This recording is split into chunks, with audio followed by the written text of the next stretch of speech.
All right. Good evening, good evening, good evening. It's Friday night.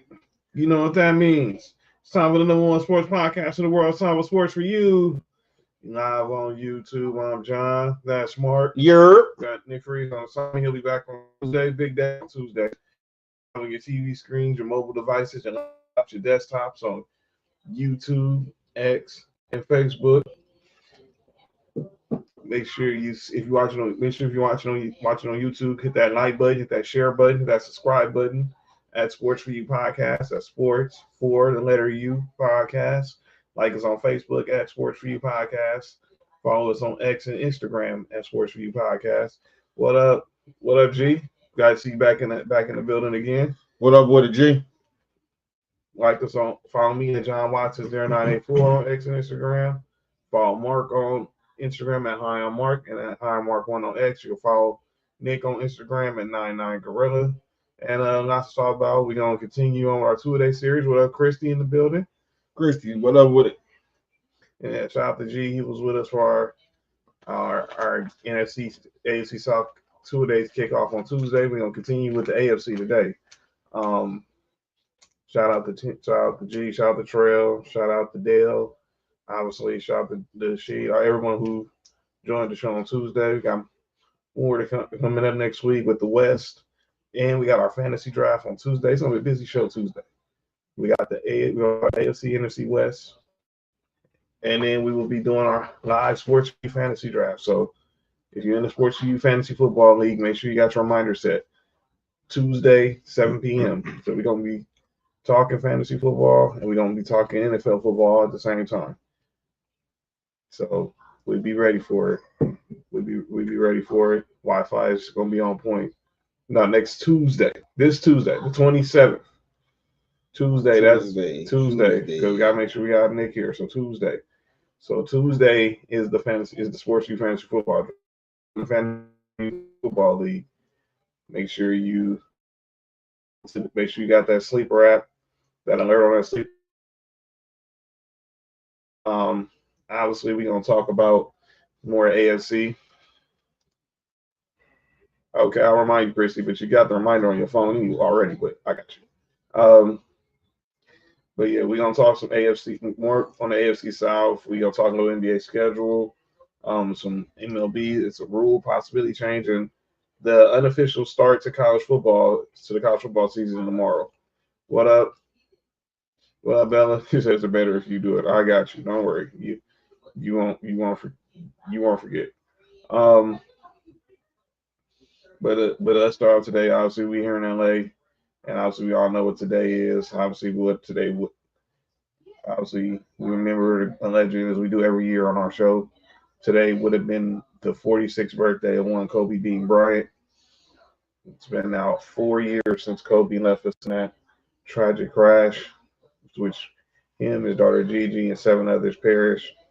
But the Bryant family, the Mamba Foundation, the Lakers, the NBA have all been keeping Kobe's legacy forever remembered, and that's why we're gonna do it. We're not gonna be sad about it.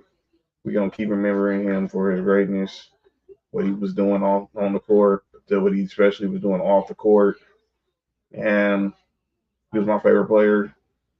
So it's just a little different, but that's all we do is celebrate Kobe. That's all we do is celebrate. When I think about Kobe, obviously I got on a shout out to my man Ardell from Can't Beat LA. He did some Team USA inspired merch. I got this Kobe shirt from him. Shout out my man Javi Golden IGFX. He's got some Kobe merch dropping. And don't forget, get your Sports for You merch. We got the new Sports for You logo gear out. So you see, we got the Sports for You hoodies with the logo. Got the T-shirts also. So you hit us up at Sports for You podcast. What you look for? Obviously, I know it's getting cold in Brick City. So Excuse me? It's getting cold in Brick City. Oh. So hoodie season is definitely coming around. But back to Kobe. It was just, honestly, I earlier today I was listening to the radio and I heard Not, what the heck? She went ahead on the shirt. Is that even? Never mind. Yeah. Well, Christy said heavy on the head shirt. Wow. Okay, that's weird. Okay, that's crazy. But it was good. It's a good day. I mean, it's a celebration day down. If you down at LA Live, they're doing the Mamba League tournament. Obviously, tomorrow is obviously 8/24, which is Mamba Day. You can get. Don't even say those words, Bella. I'm tired of hearing about pumpkin spice lattes. Be hearing about those certain people. Ugh. What the hell is that? It's something they serve at Starbucks during the fall. Oh. But yeah, it's a. That's it. It's a celebratory day. I listened earlier today to Kobe, the final 3 minutes of Kobe's last game, and obviously I was across the street when it happened. I was, man, the atmosphere of that day was just something. But I just miss him. You know, I miss what we about to do for women's basketball. Hate that we didn't get a chance to hear his Hall of Fame speech, but we're gonna keep his legacy going. It's actually they honor this Laker weekend down at Dodger Stadium. Tomorrow the Showtime Lakers are gonna be honored. They're giving out Showtime Laker t-shirts. A lot of them are throwing out the first pitch, and then Sunday it's Kobe. They're gonna honor. They're gonna have Kobe jersey giveaway. But yeah, I miss Mamba. Been a tough years, man. The somberness that's been over the city, especially when it comes to women's basketball, because like you said, we knew he was where he was going with it. Mm-hmm. But it's also, I also feel like it's celebration of his life, celebration of his achievement, celebration of everything he accomplished, man. Right. On and off the court.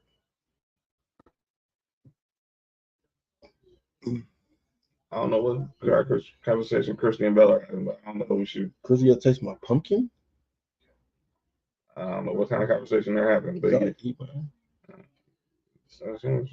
that's crazy. But yeah, and I was. Bella called you a great guy.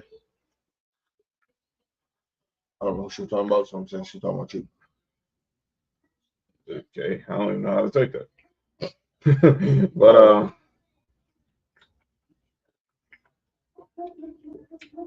yeah, it was today's Kobe's birthday. Oh wow, it says my little brother's birthday too. Oh, happy birthday to your little brother, Christy. Happy birthday to the little bro. Yeah, yeah, Kobe's August, and tomorrow's officially Mamba Day in LA. It's 8/24. So yeah, that's how it goes down. But that's really it. I mean, we're gonna just celebrate. Obviously, I was on a Laker podcast, shout out to Laker girl Portia and Angry Lakers fan. I was on with him last night talking over Laker schedule and stuff. And obviously, I know she's doing the show dedicated to Kobe. I know Paco's doing a space dedicated to Kobe. So his legacy will live on forever, and that's just all we can do is just remember him remember the good times, and not be, just remember all the good times that he had while he was here. From his time in '96 all the way to 2020. Speaking of the NBA schedule was released. I really looked over a lot, but I could tell you Christmas Day is going to be on. Opening night. We know we got opening night. We got the Celtics getting their 18th championship ring against the New York Knicks, followed by Lakers and Timberwolves. With Christmas Day, it's a loaded schedule. Wemby at the Garden. We got a rematch of the Western Conference Finals between the Mavs and the Timberwolves. We got Celtics versus the Sixers. We got could be one of the last times we see them on Christmas. LeBron versus Steph, Lakers, Warriors. And then in the nightcap, it's Jokic and the Nuggets versus the Suns. So Christmas Day on NBA. And then obviously we got NFL games too. I think we got on Netflix. 2 NFL games on Netflix. I think So yeah, it's a loaded schedule when as football season officially a full go. The Connecticut Suns have defeated the Chicago Sky 82-80. Um, it's a good time. Sports is gonna be full gear in the fall, so get your popcorn ready. Plan accordingly, and drive and drink responsibly. Um, let's go to something else. So we've got the WNBA. They have restarted, obviously fresh off the Olympics and the women winning the gold. There's been two stories we got to discuss. One is obviously it's not a. We'll get to the story about. It seemed like it's a heavy debate over this rookie of the WNBA Rookie of the Year, whether it's Caitlin Clark or Angel Reese. Both of them been putting up stellar numbers. Both were all stars, but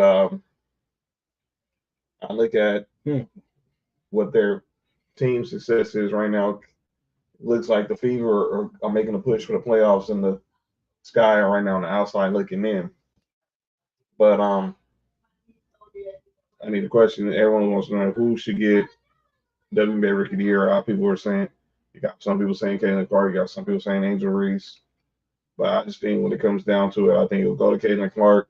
I'm not even talking about what she's doing scoring wise. People are not paying attention to what she's doing as a playmaker. Her passing is just, I don't know if y'all ever paid attention to how she sets up her teammates. It's insane. And but we all focus on the threes, and that's all fancy. But her way she sees the floor as a point guard is even better.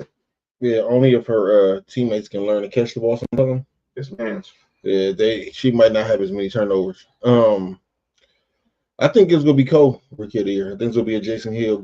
Jason Hill. That's stupid. Wow, Jason Hill. Grant Hill and Jason Kidd all over again type moment. Yeah, shout out to the '94 draft. That was a sick draft. Jason Kidd, Grant Hill went 2 and 3, and both ended up going Rookie of the Year. Who won one that year? Big Dog, Glenn Robinson. Oh yeah, Glenn Robinson. Who won 4? Let me go look at this. Eddie's draft class. Eddie Jones went in that draft. He was the top. He was at 10. So I know that. I remember that because I was the Lakers pick. So, but yeah, that was a good. Yeah, it was a good draft. But yeah, J Kidd went 2. Grant Hill went 3. Glenn Big Dog Robinson went number 1 out of Purdue, and they won co-rookies of the year. Both of their shoes too. Glenn Robinson, Jason Kidd, Grant Hill, Danielle Marshall. Danielle Marshall was in that draft? Yep. Jeez. Jawan Howard. Oh, wow. Sharon Wright. Right. Lamont Murray. Oh, wow. Lamont Murray. You see Brian Grant was in that draft. Eric Montrose in that draft. Eddie Jones. Yeah. Eric Montrose died? Yeah, he died of a quiet battle with cancer. Last year. Man, rest in peace, man.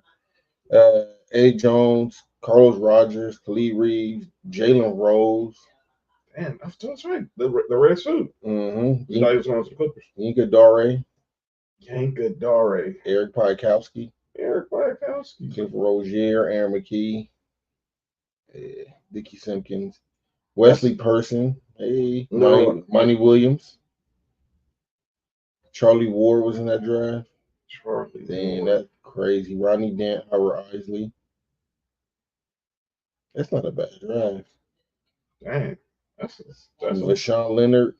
Sean Leonard was in that draft? Yep. Yeah, drafted in the second round. Jesus. Do you believe that? He was in the league that long? And Jamie Watson. That's crazy. Make sure you and Jamie was. Yeah, that's crazy. Lawrence Funderburk was in this draft. Lawrence from Ohio State. Mm-hmm. Yeah, it's not a bad draft. Yeah. Shout out to this. That's a good draft. I think it's gonna. Yeah, I think probably goes to Caitlin Clark, but I wouldn't be mad if it was. Ill Will in the house. What up with it? No Rules Podcast. Make sure y'all check them out Wednesdays on YouTube. Ill Will, what up with it, dog? Whoop 2 times. So yeah, definitely check them out. But there's another WNBA story that's getting a lot of attention. Mm-mm.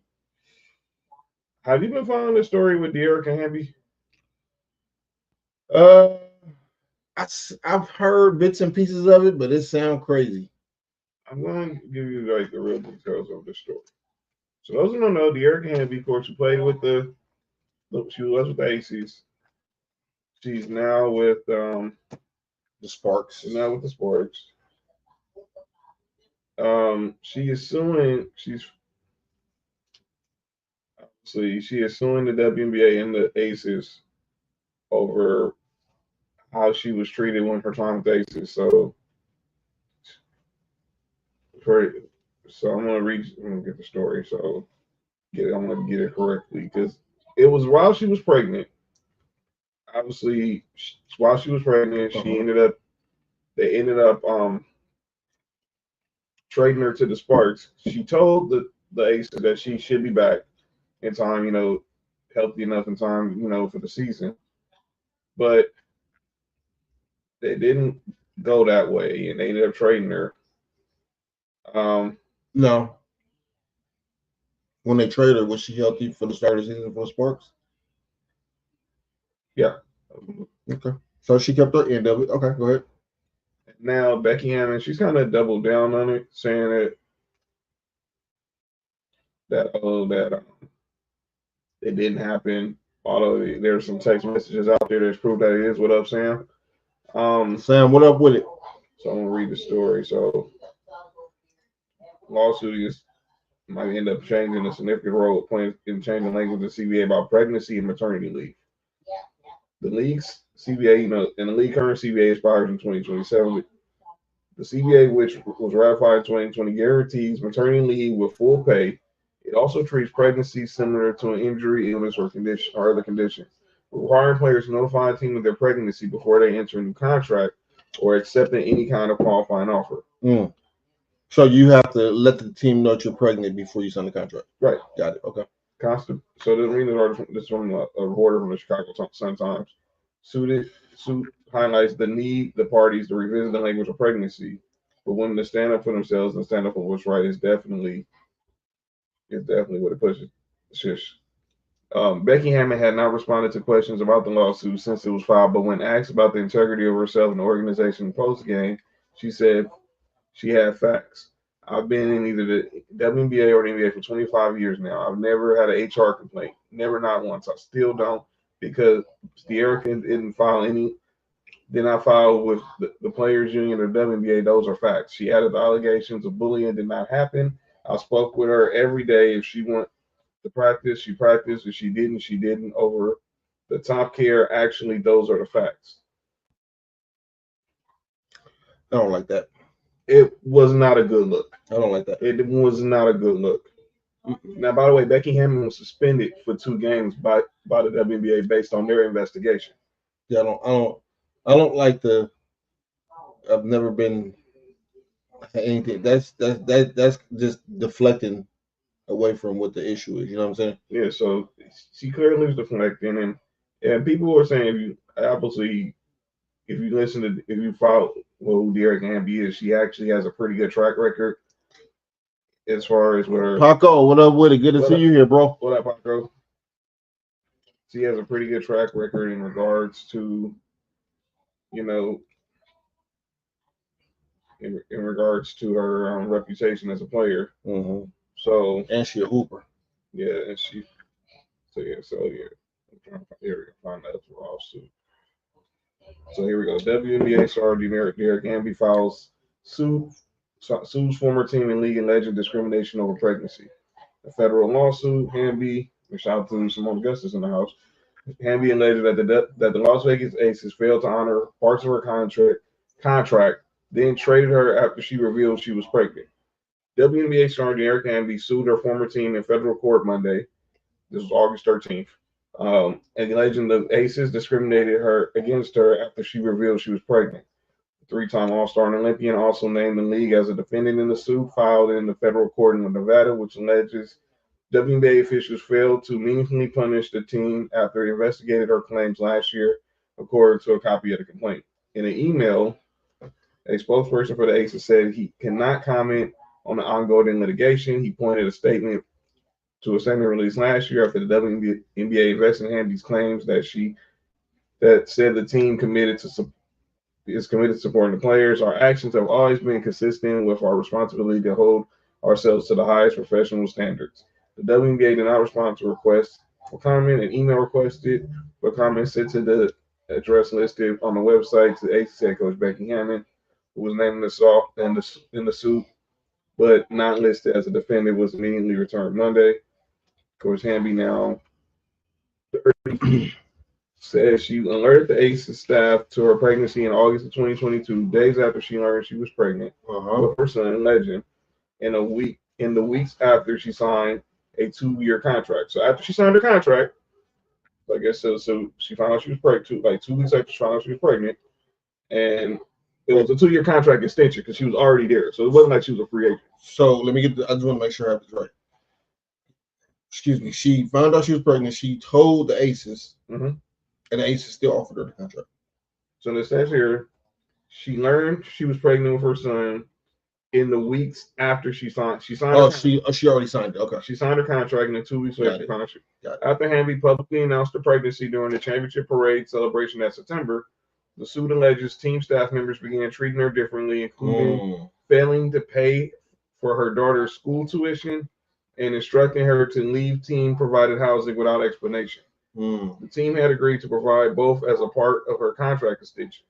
In a conversation the following January, the suit alleges Hammond questioned Hamby's commitment to the team. The suit says Hammond accused Hamby of having signed the extension when she knew she was pregnant, a claim that is false, and the failure to take proper precautions to avoid getting pregnant. What? Wait. Let me ask you this. She's married, right? Hamby. She's married or in a serious relationship. But either way, she was with somebody that got pregnant. And Hammond further stated that the Aces needed bodies and that Hamby would not be ready to play in time for the start of next season.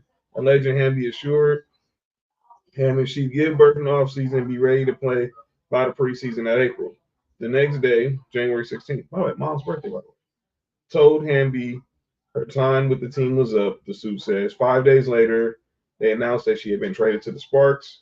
The suit did not specify damages and seeks a jury trial and also accuses the Aces of retaliation. The team sought to wrongfully obtain Hamby's medical records, the suit says, and refused to extend a White House invitation after she helped the team win its first WNBA championship. According to the suit, the league took no steps to address what the complaint described as a clear-cut violation of the federal and state anti-discrimination laws.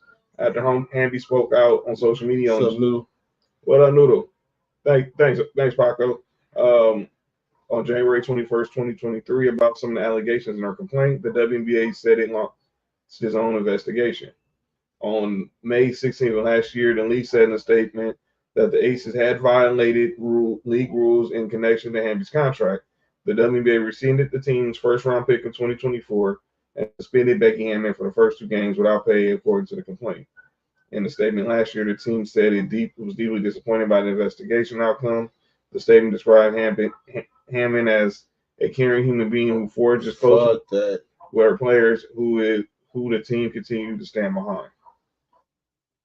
Fam, and this is the reason why I asked that question. When she got traded to the Sparks, shout out to the Sparks, who got a hell of a player. That's right. She was ready to play by the beginning of the season. Yeah, she said she got pregnant. So she got pregnant in August. Their preseason in April.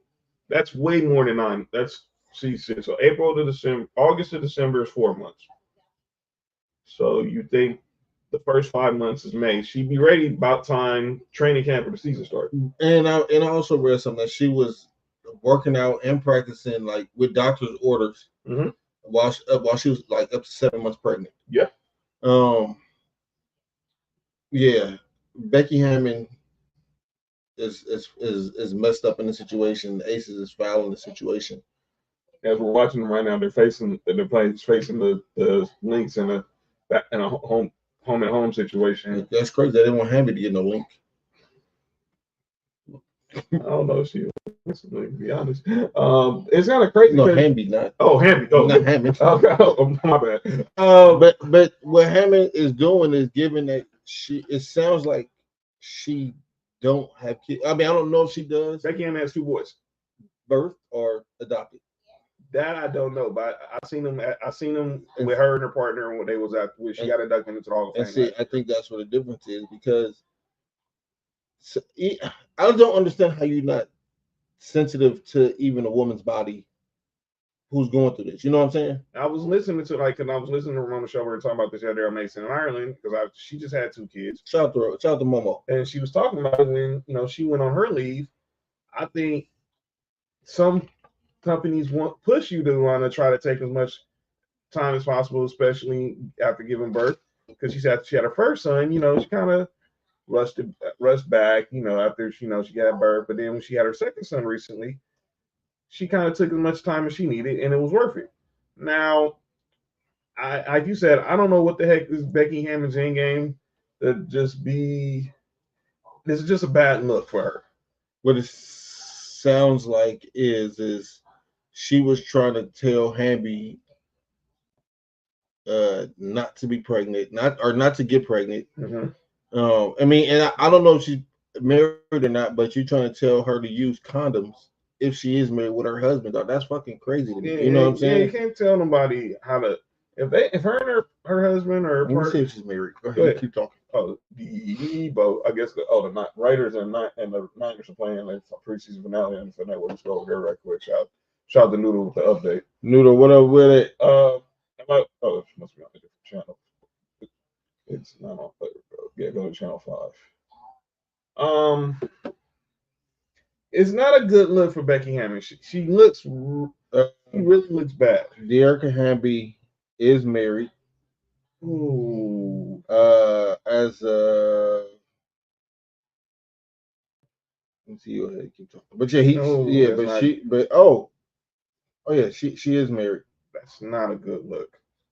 That's not a good look. Yeah. Oh boy, that's not a good look. This looks crazy. And now obviously it's going to the lawyers. So we'll obviously when you get litigation involved and lawsuits, it's only going to get ugly from there. By the way, Paco's doing a Kobe tribute spaces tomorrow, so make sure y'all follow him. What time is that?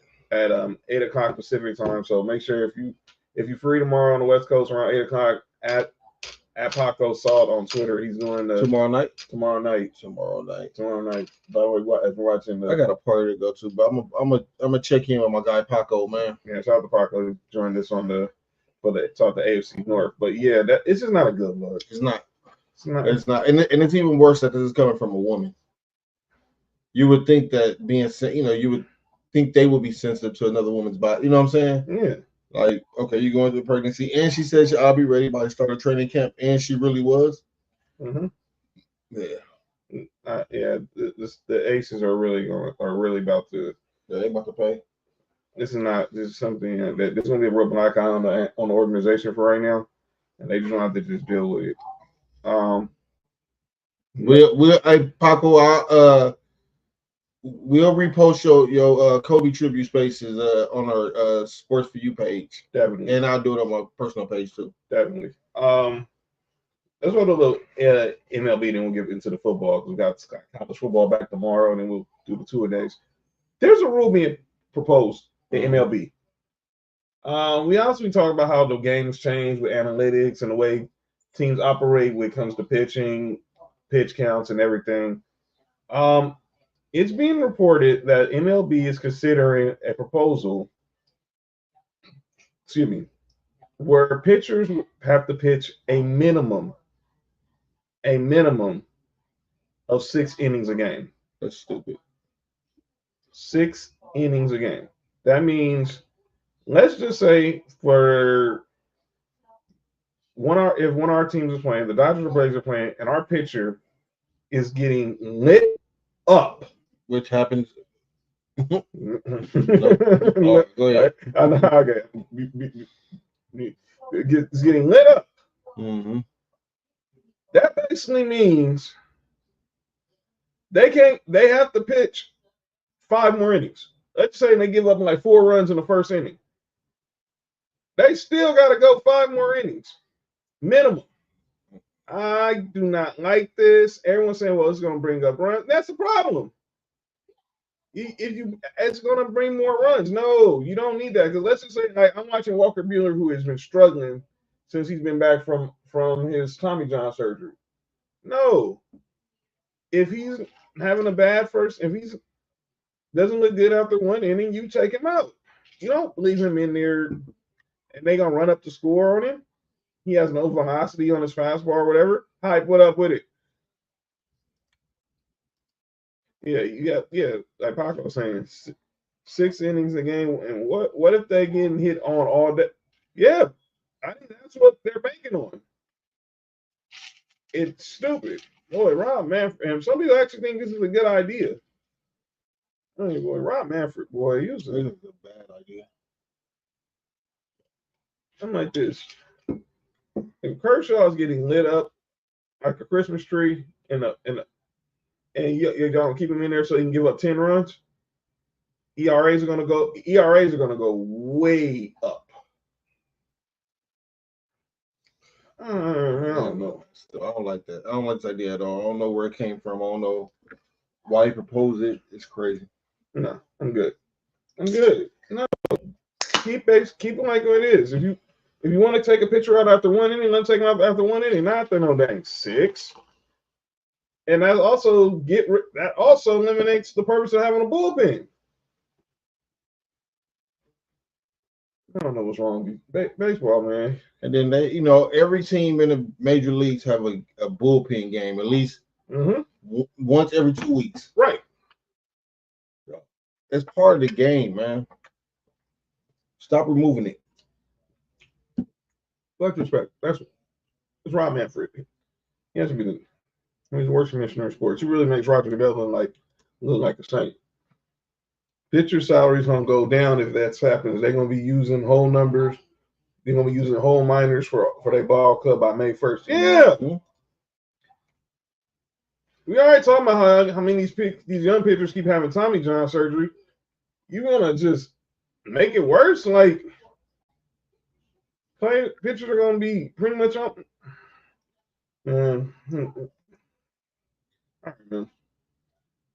All right, let's move on to another topic. The base, because we'll get to the football. We got college football back tomorrow. Week 0.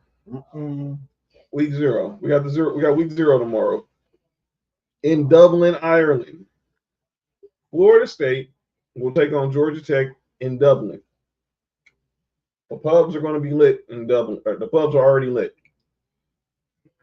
So I was watching Pat McAfee's show earlier today. Yeah, the pubs were full. You had people outside the pubs. I gotta say, Florida State fans showed up. And they made the trip. They made the trip over to Ireland. And you're looking right there. We got looking at Marcus Allen, Eric Dickerson. I don't know who the other guy was.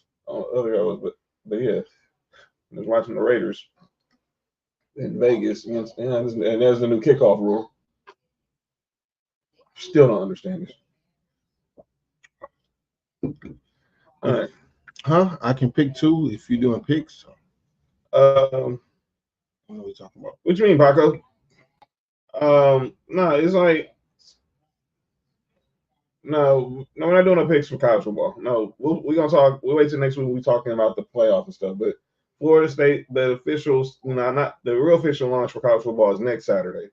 That's when all the teams are back. But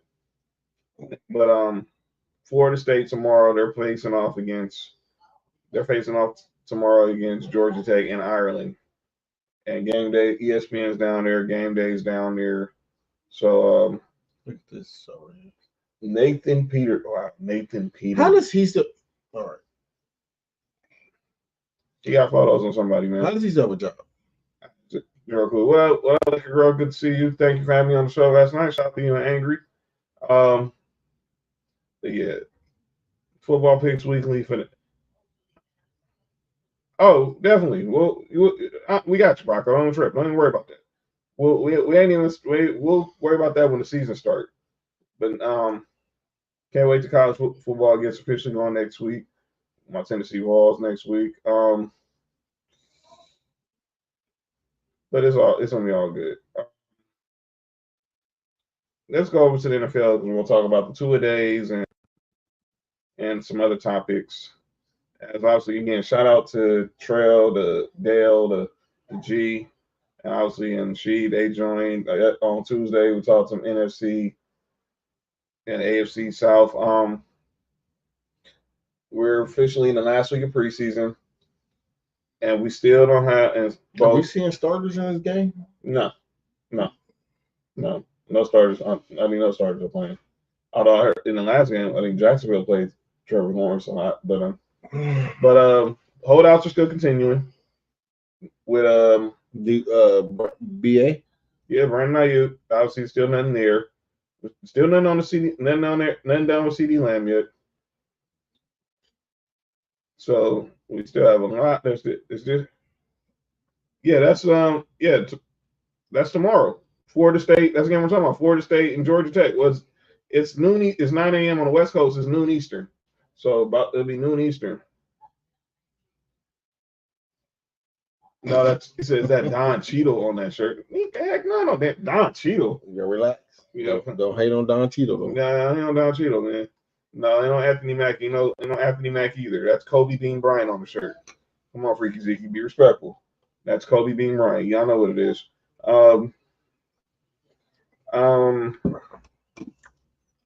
Yeah, so they still not done. Obviously, there's the word is around on CD Lamb is he doesn't think 33 is enough.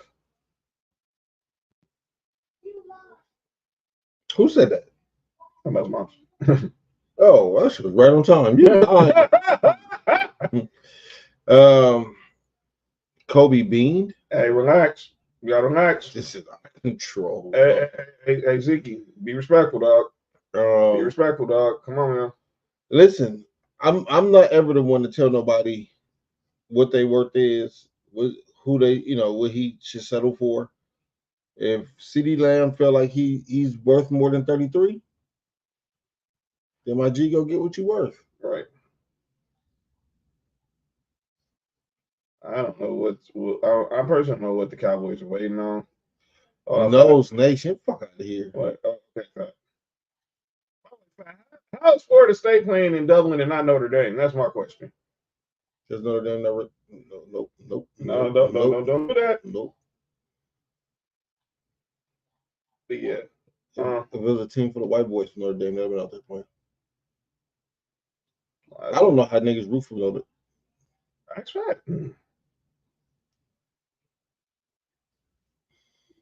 Yeah, but I think the Mexican version of black. Notre Dame did it. All right, they did go twice. I'm just figuring out I was just thinking they would go every year.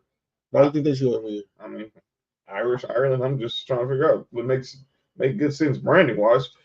Amari Cooper holding out because his name was in the trade talks, and you heard Jamar Chase ain't practicing either. Look, Jamar Chase need to be paid. They need to pay Jamar Chase. He's playing on a $1 million contract right now. Yeah, he's on his all these dudes who are holding out. Just to be clear, everybody who's holding out, they gotta pay him. Every person that's holding out is on their rookie deal. They gotta pay him, with the exception of I don't know how niggas had to pick a team for a nigga. Oh wow! Yeah. Come on, fat. Hey, that's cool. But at the end of the day, we still pick teams for niggas. Oh man! Here we go. Not a racist team, you heard? There we go. KC, what up though? Nick Freeze in the building. Nick Freeze in the building as well. Nick, what up with it? All right, but yeah, that's going down tomorrow. But like I said, obviously no CD, no Brandon Ayuk right now. Going to get to a topic that was obviously last weekend was Fanatics Fest, and this topic is obviously being talked about. You said Fantastic Breast? No, Fanatics Fest. Oh. I was about to say, yeah, shout out to the Fantastic Breast. Well, I guarantee there was a lot of them at Fanatics Fest too. Oh. I don't know what kind of fanatics they were, but I guarantee there was a lot of them there too. Yeah, he did say that, Nick. That's the same. Tom Brady, he was sitting down with Stephen A. Smith for doing a live interview for the Stephen A. Smith show at Fanatics Fest. And we know now Tom Brady's getting ready to make his debut. Oh, John, you and Will fun. All right. He's making his debut with the calling games. His first game is actually going to be the Browns versus the Cowboys, Week 1 on Fox. So obviously he's now taking the lead analyst job. The league ain't no job. Oh wow, What? That's the same. That's the same. But he's now taking the #1 analyst job. Greg Olson. Oh, Purdy playing? Yeah. Oh, sure is, huh? Well, you heard. Noodle did say something about Debo in the chat earlier. Who #1 for the Niners? That's Debo. Oh shit, he changed his number. Debo playing too? Oh yeah. Shit, that's crazy. All right, well. He changed his number. They do got starters playing. Yeah. But Tom Brady said something else, and I think and it sparked a really interesting conversation national wise, and that's about the development of quarterbacks. He thinks that he thinks it's a tragedy that a lot of young quarterbacks are being thrown to the fire so soon. As Purdy throws a deep, nice pass, a nice catch by George Kittle. They got the best tight end in football. Hey, chill. It's not even close. 8 o'clock our time, Portia. 8 o'clock our time, West Coast time. But that was a nice catch. And look, I don't wear red. I'm cleats are sick. The ones? Yeah. Chicago ones? Yeah. Caught that in double coverage. Best tight end in football, man. Y'all got to put some respect on that man. And Max Crosby did not like that. But Max Crosby's not playing. He didn't like that. It was like, come on, get some quarterback. I need to go. Nah, don't lace up the pass, man. Save it for Week 1 when you playing the Chargers. Nice throw right there. Sidearm didn't. Kittle probably got a yard or two. But Nick, relax. Relax, Nick. Kittle is the best tight end. Y'all just like receivers. That's all that is. Y'all don't know what actually tight end does. That's why y'all say Kelsey is. That's what the problem is. And if Kittle was in Kansas City, I think they'll both have the same career, rather where they are. Either way, no matter where, I think both of them have the same. No, it wouldn't. If Kelsey was in San Francisco, it'd be different. Well, Kelsey did have Alex Smith before he had Mahomes. That's cool. I said if he was in San Francisco, he'd look a little bit different. I think he looked like he did before Mahomes got there when they had. He'd be a better blocker or what? Well, I've never known him as a blocker, and that's part of what a tight end does, right? Yeah, but hey, who's the greatest tight end of all time? In your eyes? Gonzalez. Oh yeah, Gonzalez. Well, Tony Gonzalez damn sure didn't block. I know that for a fact. He plays for. I know Tony Gonzalez wasn't blocking, but yeah. Kittle is the best tight end in the league, and he run routes better than. Never mind. He run routes better than who? Kelsey. Yeah, he does. It's not really close neither. But go ahead though, man. We're not turning this into a Kelsey versus Kittle thing again. Because y'all gonna lose. All right. Everything a tight end does. That's like when people say Steph Curry better point guard than Magic. It's like here comes Fat. Kelsey had seen that. Oh wow. Well, he was better than Kittle before. He was better than Kelsey before he had Christian McCaffrey. That's out the window. Oh well, definitely. This is definitely a topic that'll be revisited next week during the AFC NFC West 2 days. As Brock Purdy just scrambled for a first down. No, there's no need to keep bringing it up. I mean, niggas like receivers that play tight end. Yeah, okay. But Brady was saying he doesn't like how these young QBs have been thrown in the fire. Now I do agree with what he was saying. Will had a spirited debate about this, but I do get what Will was saying. I do get what Fat was saying, but I do think certain circumstances are matter. But I did agree with them on the dumbing down of the offense as well. I can't say it's not being dumbed down. Hell, I had Tim Tebow as a quarterback, and I noticed for a fact we dumbed down that offense because he couldn't throw. And I remember at that time Mike McCoy, who was our OC at the time, who went on to be the coach for the Chargers for a minute. I said all of a sudden he a better blocker. I've been saying he a better blocker, and he run routes better than Kelsey. Fat probably been watching Hard Knocks. I'm not watching. I ain't watch Hard Knocks. I ain't watched this first season. I haven't watched Hard Knocks. I ain't watched no Hard Knocks in period ever. I know you damn sure didn't watch last year with the Jets, so I don't even ask that. But But no, I do get what Brady was saying. No, I didn't say it was better than Gonzalez. I say it was better than Kelsey. Kelsey not better than Gonzalez neither. I don't know why you bringing that up. Niggas be saying stupid. Like, hey, you know what I said? Remember I said in the group chat when niggas be wrong, they just be bringing up stupid stuff. That's all it is. That's all it is. Niggas be wrong and just be bringing up stupid stuff. Y'all funny, man. Anyway, go ahead. But go ahead. Well, I want you feedback on this more. I get what Brady. I get what Brady right. I get what he was saying. I do think there are certain exceptions to the rule. I think like you talk about Dan Marino all the time. I think he was an exception to the rule. I think Peyton was an exception to the rule. I think certain quarterbacks were exceptions to the rule, but I do think we have changed the development because I think what it is, you mentioned in the chat about coaches. Coaches don't have the time. I think it's also to do with the fact now these quarterbacks are on these cheaper contracts now. We ain't getting the deals where Matthew Stafford was getting signed in a $50 million guaranteed contract the day before he was drafted, or no, that was Sam Bradford. I think Stafford was like 45. Mm-hmm. But you know what I'm getting saying, but you get what I'm saying. Like the quarterbacks aren't coming in the draft getting the big money as they did back in 07 and back in the 90s and the 2000s. With the rookie rate scale now, you got quarterbacks pretty much playing for the cheap, and you building the teams around them as the Niners just scored a touchdown on the rush.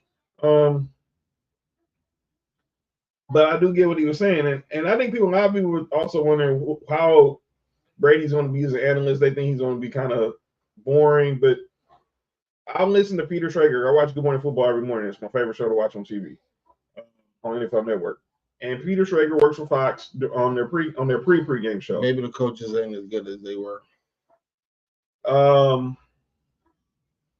He's on the pregame show, not the main show, but he's on the show before that with Carissa Thompson and them. He basically was saying that he's been watching Brady in a lot of these rehearsals, getting ready for these, they've been going in the studio, watching the games on the screen, and then, and basically doing play-by-play in studio. They're basically saying, I think he has a lot of opinions on quarterbacks. Good. And I think what he really some of these overrated ass quarterbacks and talk about them. I think what me personally, I think he wants to come out and just say he thinks half of these dudes ain't worth it. I'm really gonna be looking forward to hearing him broadcast. Obviously, like I said, the first game he got Cowboys versus the Browns, and obviously that's Deshaun Watson versus Dak. What up, Lakers in 5? I got what Brady was saying. I just think not every situation is different, and I do think some of these coaches some of these coaches don't know what they're doing. I think we're gonna get a prime example this year. All three of the top 3 picks were quarterbacks, but they all went to defensive coaches. Caleb Williams, Matt Eberflus, defensive coach. Jay Daniels, Dan Quinn, defensive coach. Drake May, Jerome Mayo, my guy, Ball Nation, defensive coach. Obviously, Drake May looked pretty decent too. And then obviously we don't know what's going to happen with Michael Penix, but Raheem Morris was a defensive coordinator. I know.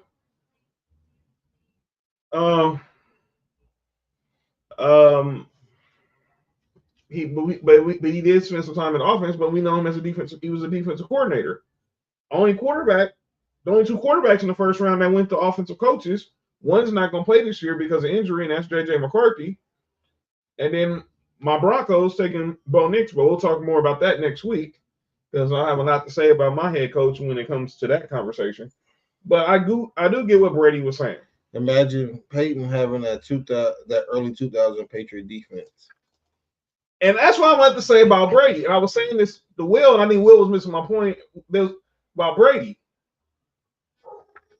He got into a good situation, like Nick saying about, I said he came into a good situation. Pause. God damn.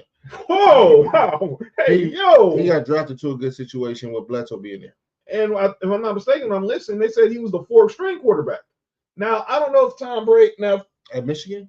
No, with the Patriots. With the Patriots. With the Patriots, because obviously he's a starter at Michigan. Well, he had to work his way up there because he didn't when he got to Michigan, he wasn't a starter. Right.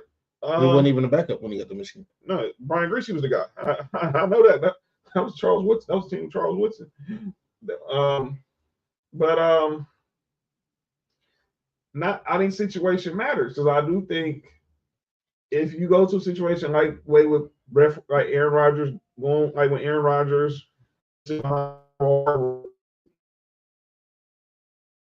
Rodgers. Let me ask you this, John. Yo, To go on because I know what your point was. If Andrew Luck would have got drafted to Green Bay and he had Brett Favre there, I know when the times might be right, but he had Brett Favre there. Do you think he start? No, I think they still start Favre. Okay, and do you think that with that him learning how to get rid of the ball quicker, not hold on to the ball, do you think that prolongs his career? Say it again. If he didn't have to start, do you think him learn how to get rid of the ball quicker, how not to take so many hits, you think that prolongs his career? Yeah, but I also think yeah, and I'm gonna add something to that.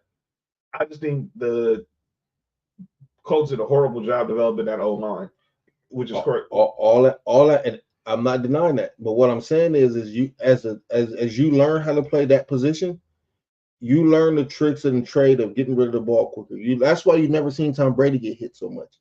That's why when you see some of these quarterbacks who actually start when they really learn how to play the position, don't get hit as much. If you have a quarterback, and I'm just using Andrew Luck because we know Andrew Luck had a great season. Mm-hmm. You know, he was a great quarterback, but we also know why his career ended so short. Right. I think that sometimes just learning how to do certain things, not because you're not talented enough to play, but just sometimes you have to learn. And I even think with Cam, I think if Cam will learn how to actually be a quarterback instead of being just athletic, he would have had more than one 4,000-yard season.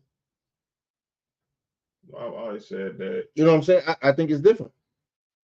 Nick saying Cam O-line was worse and he won MVP and went to the Super Bowl. And I'm not even mad at that. Even with Cam never learned how to be a quarterback. He was athletic and had a strong arm. It's different, you know what I'm saying, when you can sit and learn, you know what I'm saying? Like, it's different. So that's what I'm saying. Like, Brady is not wrong. Of course, you have some quarterbacks that, you know, don't fit into that category. I'm not so I wasn't really too mad at your argument because you wasn't wrong with that. Right. But I think that in a lot of these quarterbacks, we can find, even the quarterbacks that did start as rookies, we can find something where they could have learned, set and learned. All right, Paco, go ahead and get your rest, brother. Talk to you tomorrow, man. Shout out to Paco. We got to go work. And Brady was right with them dumbing down offenses now. When did you think that started?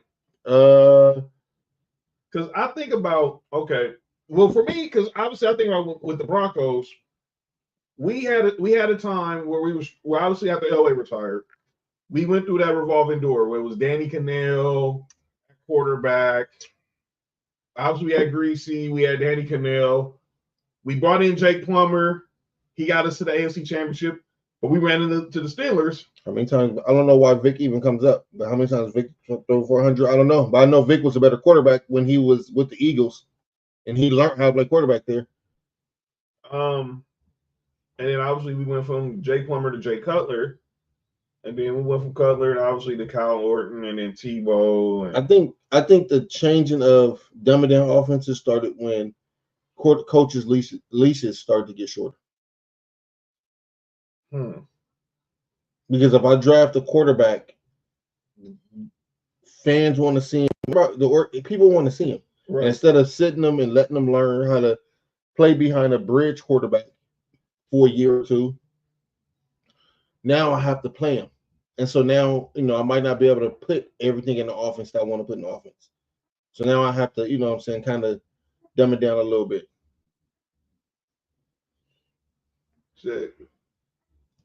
Nick said Michael Vick threw for 3,000 yards twice. Cool. How many years was Michael Vick a better quarterback than Cam Newton?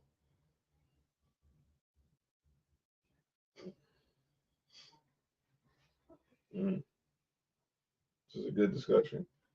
But I understood what Brady was saying. Like I said, but I think, like you said, there's certain, and I think some of these coaches, I think situation really matters a lot. Like obviously, I brought up with Ben Roethlisberger.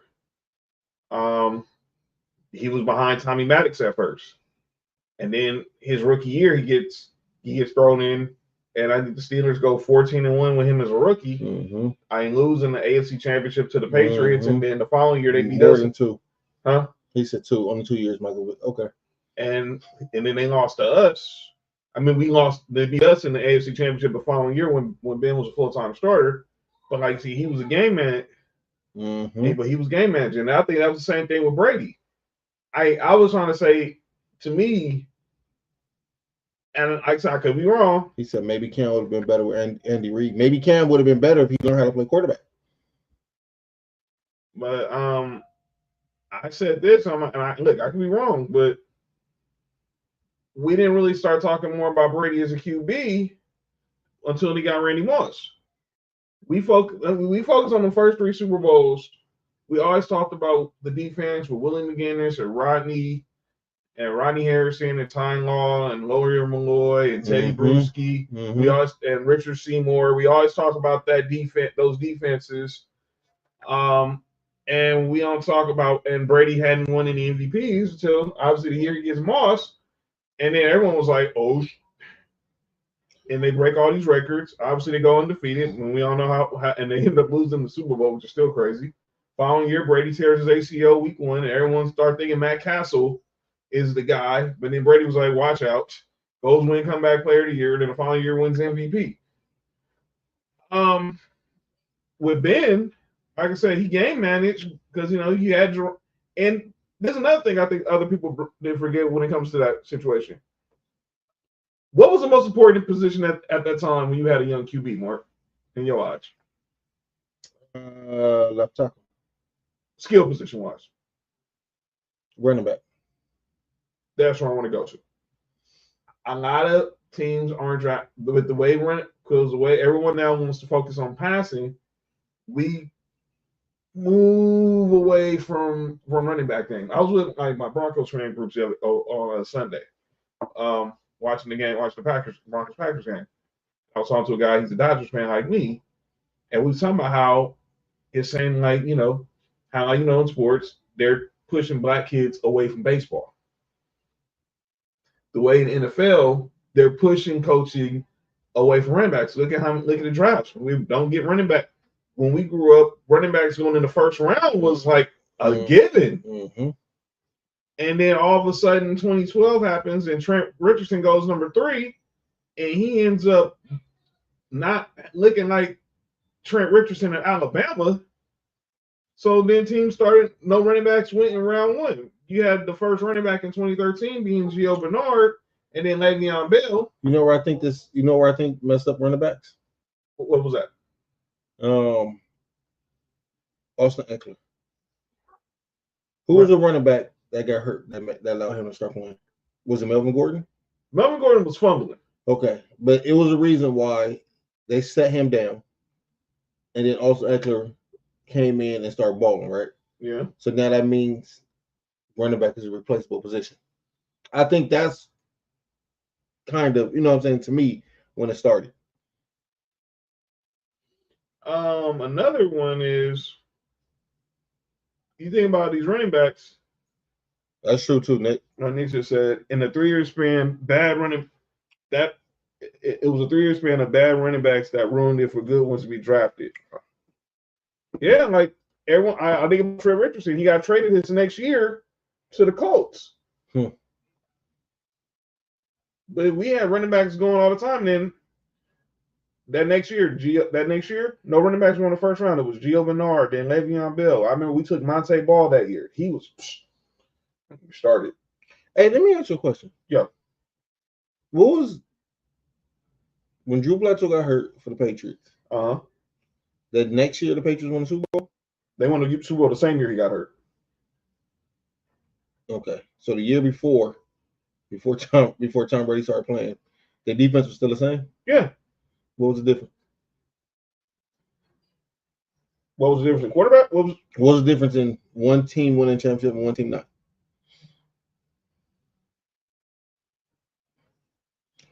Well, I think Brady Was it Brady actually played the position of quarterback better? And I'm not saying that when Brady started playing, he was better than Drew Bledsoe. Drew Bledsoe went to Buffalo and had a good couple of years with us. Yeah.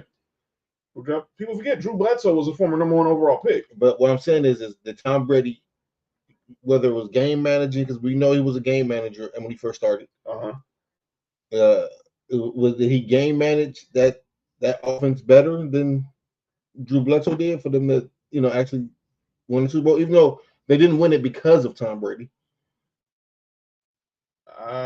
You know what I'm saying? Like and I'm just asking because I just want to know like what was the difference, especially if that defense was the same before. Because I'm trying to. Okay, the only person I can remember they traded. Obviously, they drafted Richard Seymour in 2000 and 2001. So he was still there. I mean, he was there, right? Yeah, I said all those guys were part of. All those guys were part of the first 3 Super Bowl runs. Mm-hmm. I think it was just Brady ended up being better. Okay. And that's not a slide on Drew Bledsoe. It's not on Drew Bledsoe. That's not a slide on Drew Bledsoe. Just Drew Bledsoe. Remember, Drew Bledsoe took them to the Super Bowl. Now he didn't have, like I said, he didn't have a Hall of Fame defense and Bill Belichick. He still had a Hall of Fame coach in Bill Parcells.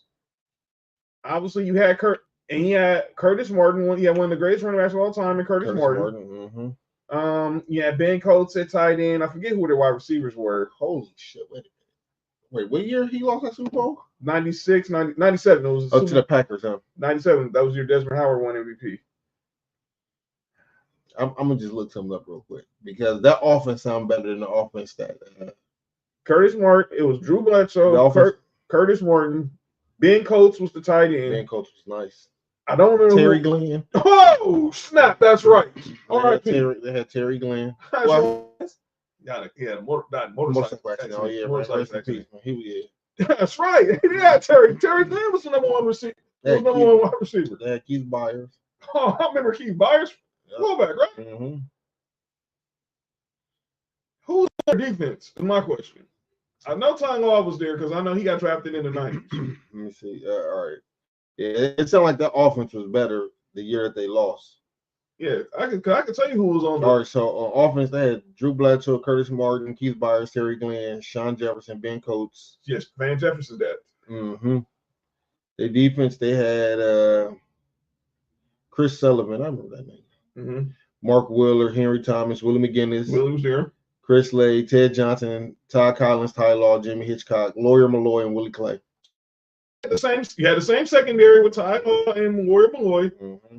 You had Willie McGinnis, and I think Teddy Bruschi was probably a rookie at that time. He was a rookie at that time. So now you go look at the team that won. When Brady won their first Super Bowl, it was Kevin Falk. That was 2003? 2001. 2001. It was Kevin Falk, David Patton. I don't remember if Deion Branch was on that team. We all know he was on the team, the third Super Bowl team, because he got Super Bowl MVP. But I remember the offense was Kevin Falk, David Patton was the tight end. I don't remember who the receivers were at that time. They had Troy Brown. That's right. Troy Brown. That's right. He played both. He played pause. I was say he was a wide receiver and a DB. Yeah, but the offense was better. Clearly it was better when they lost. That offense was clearly better. Yeah. But the year before was Bill Belichick's first year as their coach. Yeah, Belichick. And remember, the crazy what if was had Belichick still took that job with the Jets instead of a year later, because really, he really should have been the coach after Parcells retired. But Bob Kraft was being stupid, and they went and hired Pete Carroll, and obviously that didn't work. And is Pete Carroll going back to USC? He's teaching a class at USC. He's a winner? He's a professor at USC this year.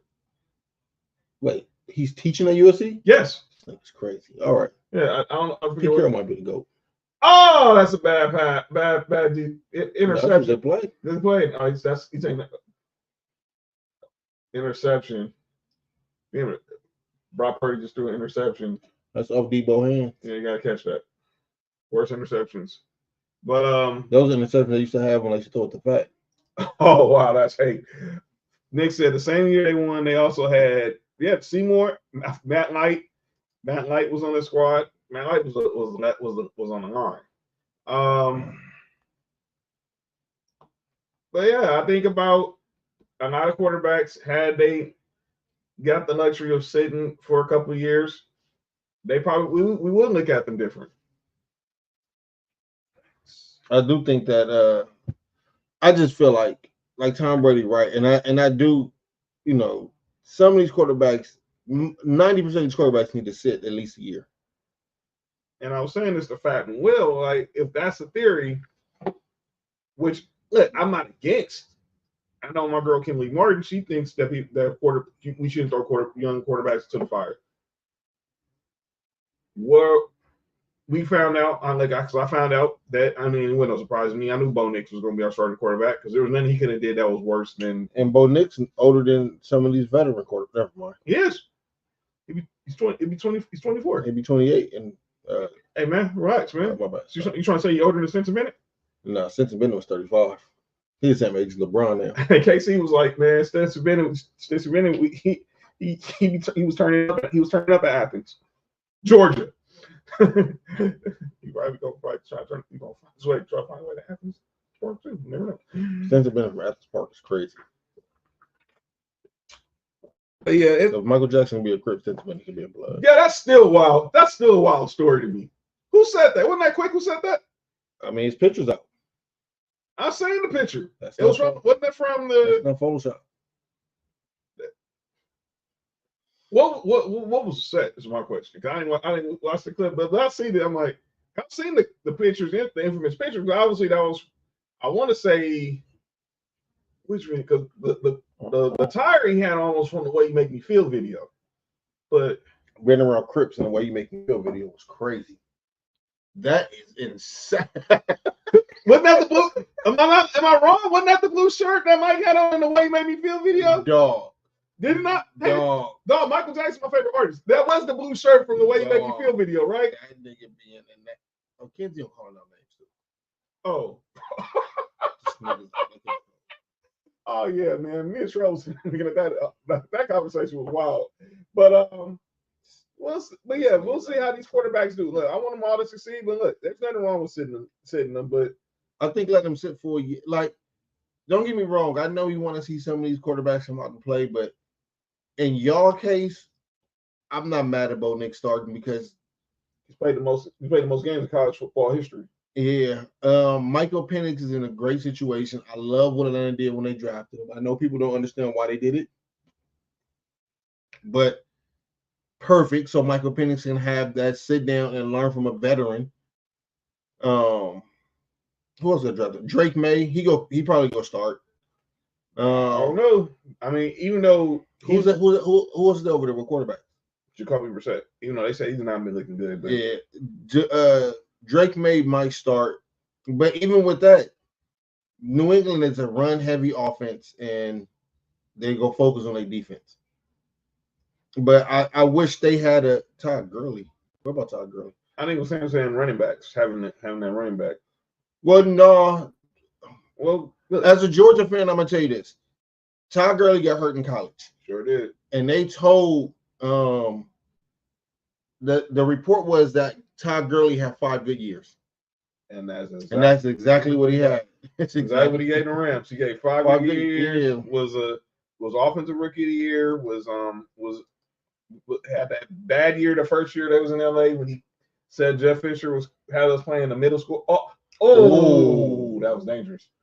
Was having them playing in a 7th grade offense.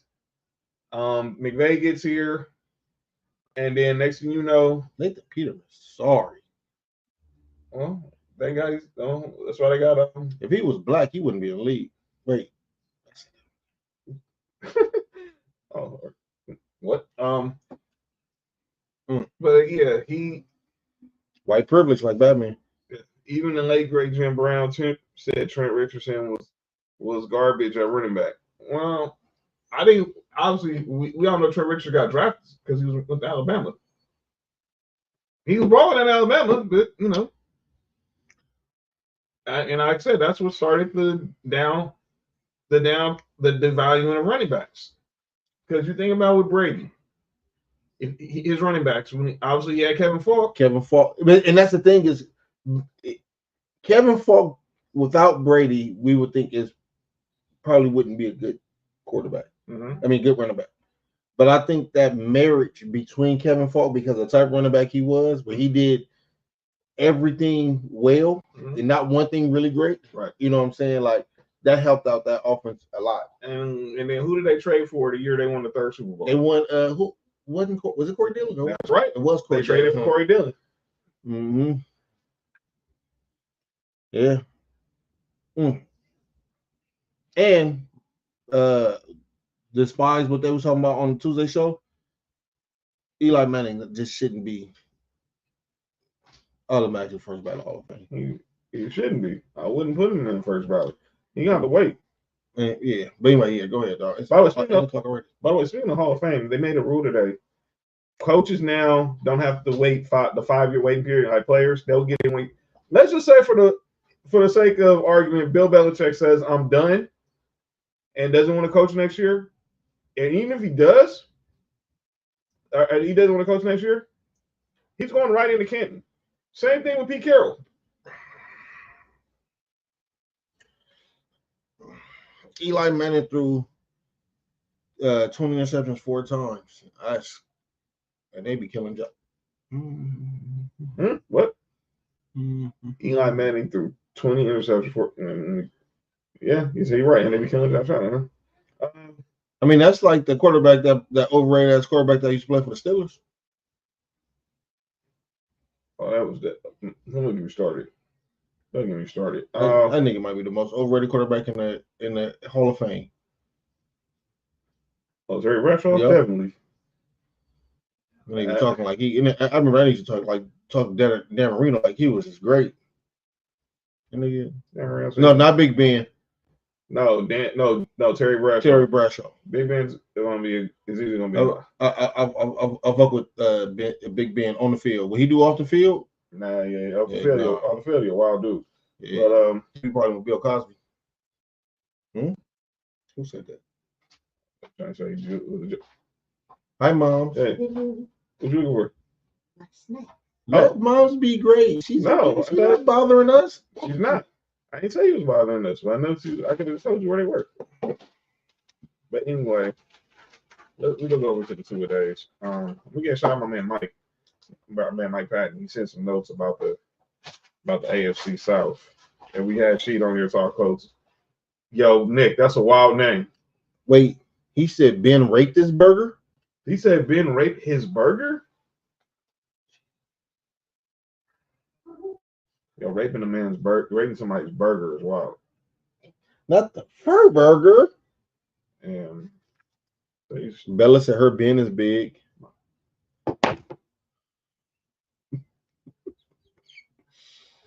So when that Madden documentary drop? By the way, what y'all think of that Nicolas Cage playing Madden, dude? I've seen the picture. I guess they've got already that started. I'm not mad at it. I like Nicolas Cage. I was like, why wasn't it Frank Caliendo? Caliendo's too short to play Madden. He obviously make the impression, but I think it's gotta be some real seriousness. I don't know who's gonna play Al Davis. Someone said Ed O'Neill. Listen, Ed O'Neill is a great white. So, all right, shout out Al Bundy.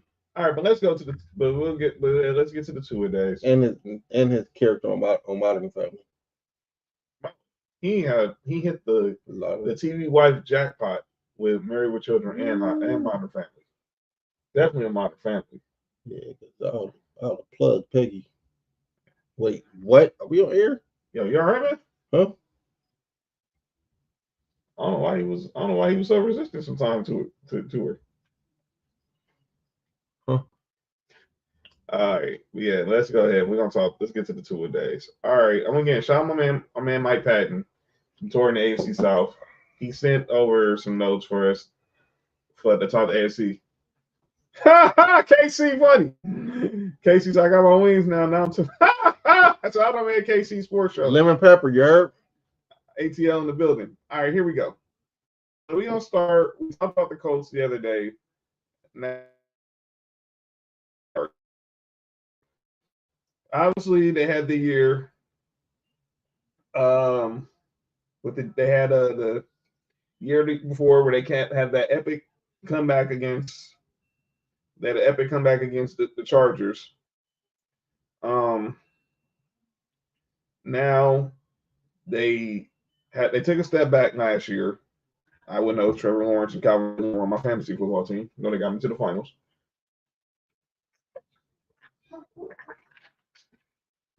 But something off. So here's what Mike Patton said about the Giants. I say, I see the lemon peppers are definitely. The Jags are a talented team, but there are issues. Fried extra hard lemon pepper. Finals that you lost to, Jonathan. Yeah, shut up, Fat. Yeah, shut up, Fat. Oh, I'm bragging because I won the fantasy league. Nigga, man, whatever. But the Jags are a talented team that they are issues. There are issues. They added Brian Thomas Jr. and gave Davis from Buffalo, but lost Calvin Ridley to Tennessee. Two talented wide receivers, but Davis has been inconsistent over his career. Thomas Jr. is a rookie. Angel Moses Malone Reese had 13 and 19. Sorry, yeah, let me shut up. I for sure think she patted her stat. For sure think she patted her stat. Leave that alone. They say two talented receivers, but Davis has been inconsistent over his career, and Thomas Jr. is a rookie, although he is from LSU, which produces some damn good wide receivers. The O-line issues are something to watch here, as they brought in vet Mitch Morris at center to help anchor that line. But Buffalo wasn't really sad to see him leave either. Trevor Lawrence is also. Oh wow! Did you see the layup? Just watch the layup. Let's say Trevor Lawrence is what? What the heck was that? Jay Sean Powder stat. Come on, man. Anyway, go ahead. It said, okay, Trevor Lawrence also has to be consistent ahead of a roller coaster ride. His consistency along with the running game will tell how far the Jags can go or make it if they can make the playoffs. Oh, I love Gabe Davis. Only problem with Gabe Davis is Gabe Davis will have one game where he'll have 8 catches, 175 yards, and 2 touchdowns. Mm-hmm. Then he won't have that for the rest of the season. Wow. That's the inconsistency. And then like he said with Trevor Lawrence is the same thing. Both of them is inconsistent. So I like to see how that marriage works out. Yeah. Obviously Doug Peterson is there as their head coach. Obviously, and he was brought in specifically for Trevor Lawrence. And obviously they had a good year the first year. But then last year you saw a lot of inconsistency with Trevor Lawrence. But is it time we start having some questions about Trevor Lawrence, or y'all still on that Clemson hype? Well, no, it's going to be questions because now he's getting paid. Like he's getting paid for the hype now because he's now getting paid. But I'm asking us. Yes, it's on because he was coming out of Clemson. Everyone was saying he was going to be the next Peyton Manning, next Andrew Luck. Yeah. He was in that tier prospect according to the experts. All right. He goes number 1. Right. But clearly he has the first year. Obviously, Urban Meyer was a disaster. That was a joke. Urban Meyer should never been a head coach in the NFL. Obviously, he was a head coach nowhere. And obviously, he was busy hanging out at the Honolulu bar with some chicks in his lap, than coaching his team. Have you ever coached a team? Never mind. Coach a bunch of fellas. Let me shut up. I'm just saying, like, if you ever coach a team, sometimes having a chicken in your lap is better. Anyway, go ahead, John. So Gabe Davis so Noodle says so Gabe Davis is a late round flyer. Listen, Noodle, he is. I will tell you he is. Like, is there certain games that you go get from him? You gonna have 1 or 2 games where might win you a game. But there's gonna be a lot of other games where you're gonna be like, yo, this starting receiver had 4 points.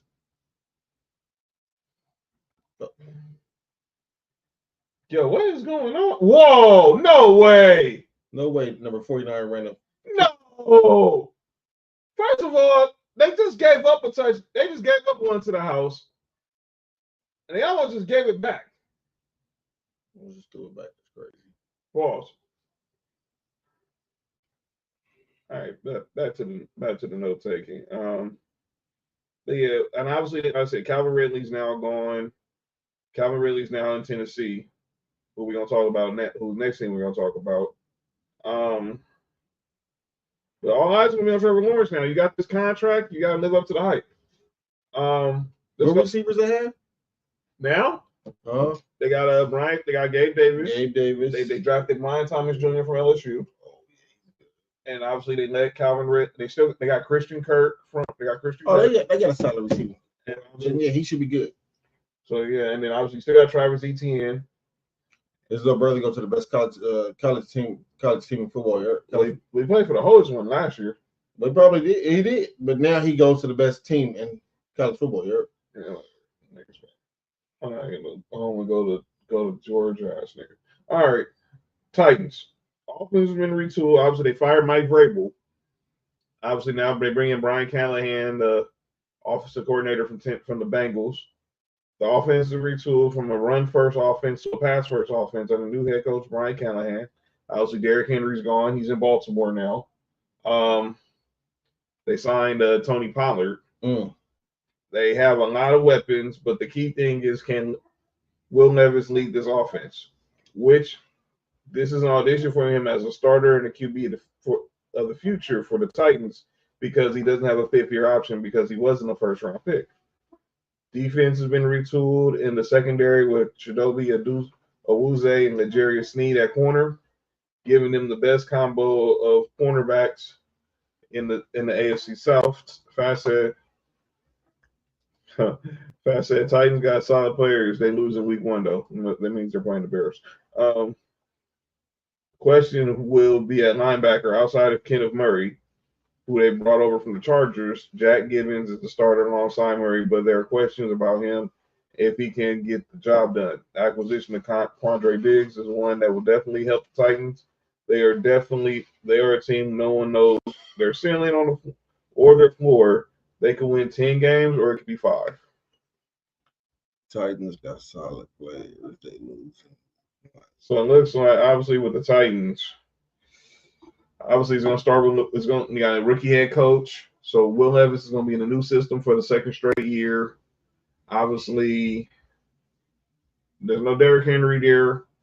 They're going to be offense. The whole team going to be really different with Will Levis. You got Tony Pollard. You still got DeAndre Hopkins, but DeAndre Hopkins is going to be out. I think he's going to miss like 4. He's out with an injury. But you signed, like I said, you signed Calvin Ridley. So you got who? Oh yeah, we chose the money. I forget who their tight ends are, but obviously, like I said, the defense. Obviously, with bringing in L'Jarius Sneed from Kansas City, and obviously Awuzie from the Bengals. So they got some solid corners, obviously, because you're going to need that against the Texans when you're going up against Stephon Diggs and Nico Collins and Tank Dell, or with Jacksonville with Gabe Davis and Thomas and Christian Kirk. They saying that Tank Dell is number 1 receiver over there. Wow. And obviously the coach with Michael Pittman, and other coach one more. Oh, and then and A.D. Mitchell. So, well, we'll see. Obviously, got a first-year head coach, and it's gonna be a new look team, and obviously, you just gotta keep your eyes to see. Like my Mike was saying, they could be a 10-win team or they could be a 5-win team. Clearly, they're a 5-win team. Then Will Levis isn't the guy. Or are you gonna mortgage those picks and go get? Are you gonna mortgage those picks and go get Carson Beck? Your best, or draft Shedeur Sanders or whatever? I don't know. We'll see. By the way, calling our names, Deion Sanders on calling names. Then let's go to the AFC South champions, and that's the Houston Texans. The Tits? No, well, they are. Those are always champions, but not all of them. True that. Houston is currently the best team on paper in the division. The addition of Stephon Diggs gives them yet another threat at wide receiver to go along with Nico Collins and Tank Dell, who's returning from injury late last season.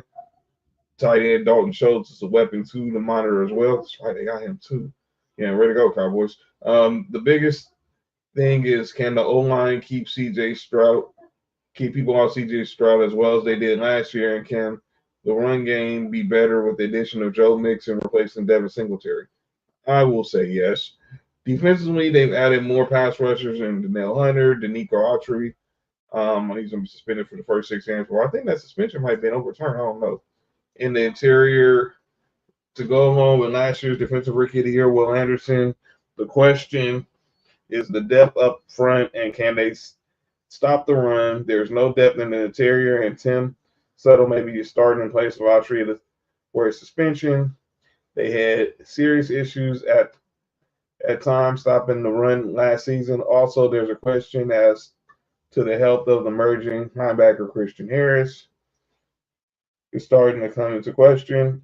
Also, the corner opposite Derek Stingley Jr. will be something to watch because it could be rookie, your boy out of Georgia, Kamari Lassiter. Mm-hmm. Other than that, the Texans could be one of the best teams in the AFC with what they have and D'Amico Ryan's ability to scheme up things defensively. So go about it. So obviously, you make the move to bring in Stephon Diggs. You trade for Joe Mixon. You got CJ Stroud. And obviously now, does he fall? Everyone's wondering, does he fall victim of the sophomore slump? Now teams are going to film on him. How does he adjust to this league, and can he continue bringing the Texans? Can he take the Texans to the next step? Obviously, last year they beat the Browns in the wild card, but they run into Lamar and the Ravens in the divisional and lose there. So that's gonna be all eyes on there. And what's gonna happen with Stephon Diggs? Now it's your third team now. Obviously, you're older now. Your time is ticking, and obviously now obviously things didn't work out in Minnesota. Now he clearly didn't work out in Buffalo, and Josh Allen doesn't feel kind of like sad that you're gone. Nobody in Buffalo feels sad to be gone. So what are you gonna do? Can you be that guy? Can you be the guy that everyone knows you are, and just lead them this young receiving core, or are you gonna be a headache? So Mike has the Texans going 12-5. He has the Titans actually going 10-7. You actually have all the teams will win the records in this division. Texas 10-5, 12-5, Titans 10-7, and he has the Colts and the Jags both at 9-8. We'll make our division picks in 2 weeks when we do our pre-kickoff show, the Tuesday before the kickoff game. But the Texans was a fun story to watch. Lay, what up with it? Como está ustedes? Sorry.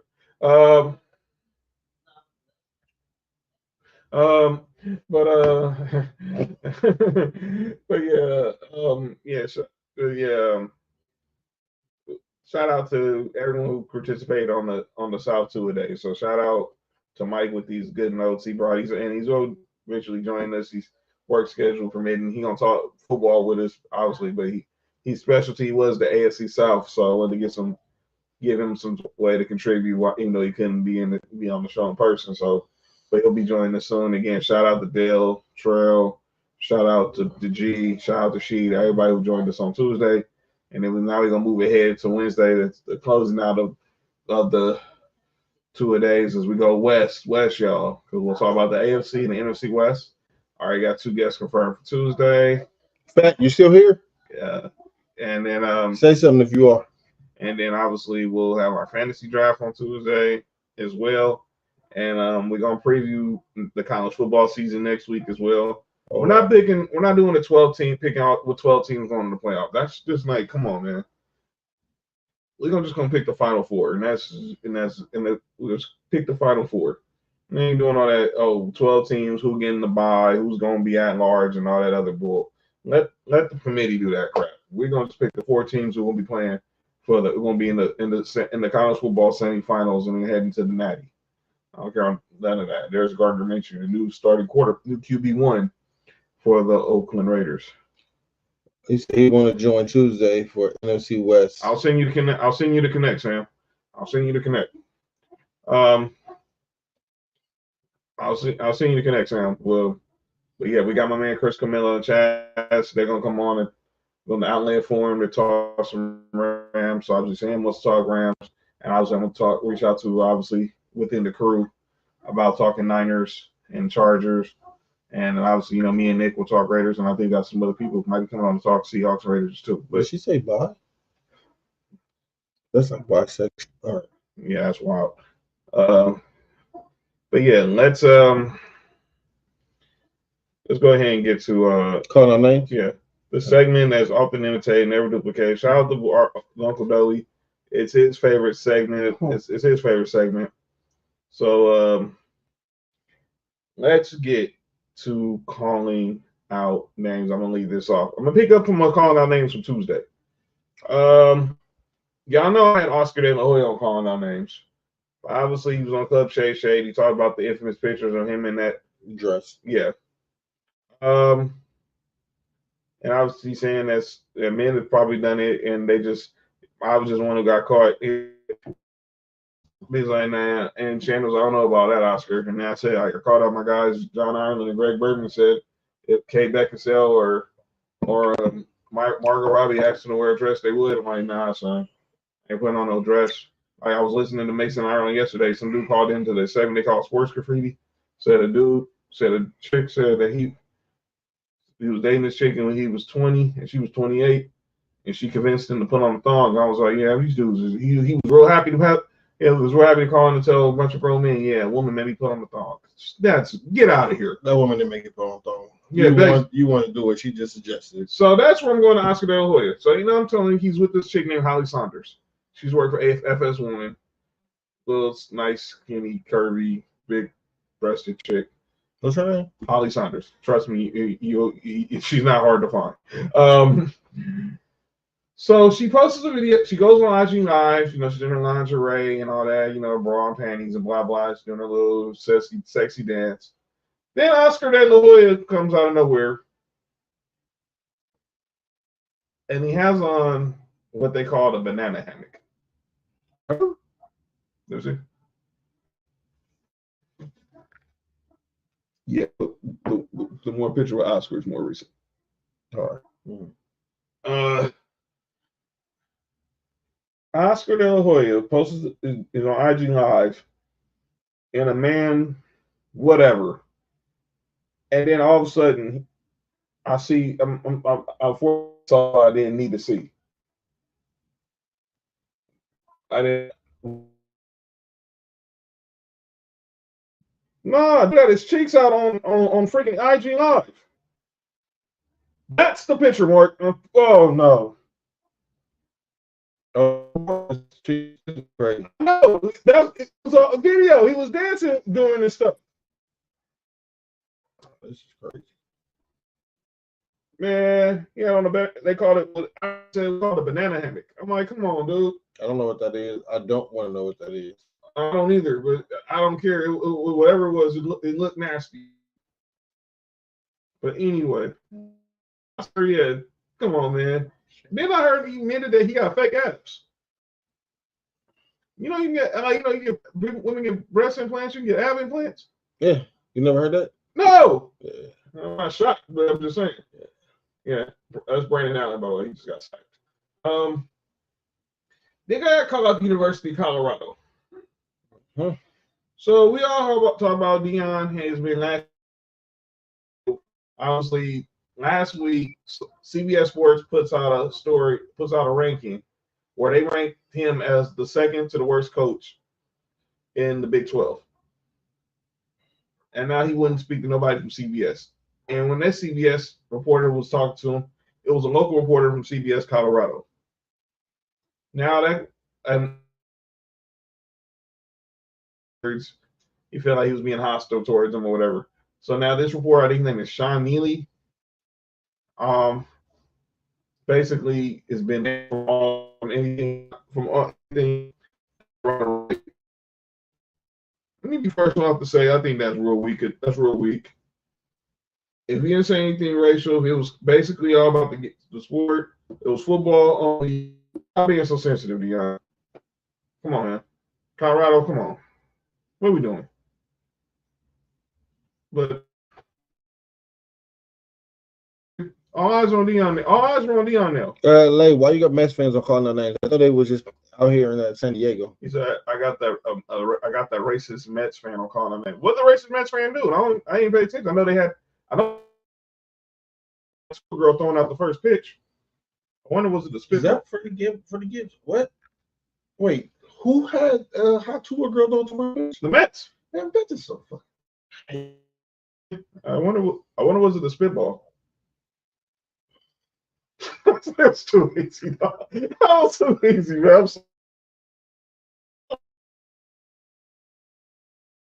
I'm sorry. John, you good, dog? Yeah, I'm good. Yeah. Yeah. Right. She threw out the first pitch. John getting close to the 40 started to lose his mind. She threw out the first pitch at the Mets game, I think last week or 2 weeks ago. But and the Mets just pretty much owned it. It was like, look, we know the Yankees do nothing like that. We're the second team in the city, so we had to do things for attention. Yeah, he need to do that, but yeah, I guess. But yeah, that's all I got for calling out names. I got a. Let me wait in sports. Did I say somebody in sports? I think I did, but I don't remember right now. But Chris Hemsworth? Yeah, or whoever was the Chris that's supposed to be doing the biopic movie on Hulk Hogan and it got scrapped. Salute.